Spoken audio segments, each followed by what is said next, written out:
దొడ్డి కొమరయ్య అనే వ్యక్తి భూమి కోసం భుక్తి కోసం సాయుధ పోరాటం చేసి ఈ సమాజ స్థాపన అనాదిగా పెత్తందారుల అణచివేతకు ఈ సమాజంలో సగభాగం ఉన్నటువంటి బడుగు బలహీన వర్గాల హక్కుల కోసం పోరాడినటువంటి గొప్ప వ్యక్తి దొడ్డి కొమరయ్య గారు.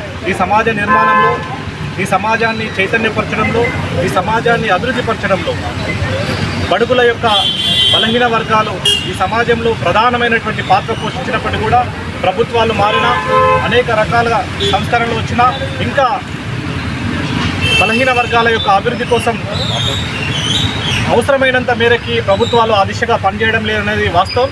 కాబట్టి ఇవాళ కుర్మ సంఘం ఆధ్వర్యంలో చేపట్టినటువంటి ఈ కార్యక్రమానికి విచ్చేసినటువంటి నా నమస్కారాలు తెలియజేస్తూ, రాబో రోజుల్లో ఏదైతే తెలంగాణ మలిదశ ఉద్యమంలో తొలిదశ ఉద్యమం తర్వాత మలిదశ ఉద్యమంలో ఇక్కడ ఉన్న వాళ్ళందరం కూడా దాదాపుగా ఎజెండాలు పక్కన పెట్టి మనందరం కూడా ఒక ఉమ్మడి పోరాటం కోసం పోరాటం చేసి సాధించుకున్నటువంటి తెలంగాణలో మళ్ళీ ఏర్పడినటువంటి ఈ సమాజంలో భాగమైనటువంటి అనేక వర్గాల జాతులు, అనేక వర్గాల నిమ్న వర్గాలకు సంబంధించినటువంటి వాళ్ళు కూడా అభివృద్ధి పథం వైపు నడవడంలో అనేక రకాల ఆటంకాలు, ఇబ్బందులు ఇంకా ఎదురవుతున్నాయి. కాబట్టి వాటన్నిటినీ మనం అధిగమించి ముందుకు సాగాల్సినటువంటి అవసరం ఉందని చెప్పేసి తెలియజేస్తూ ముగిస్తున్నాను. భారత్ మాతా కీ జై.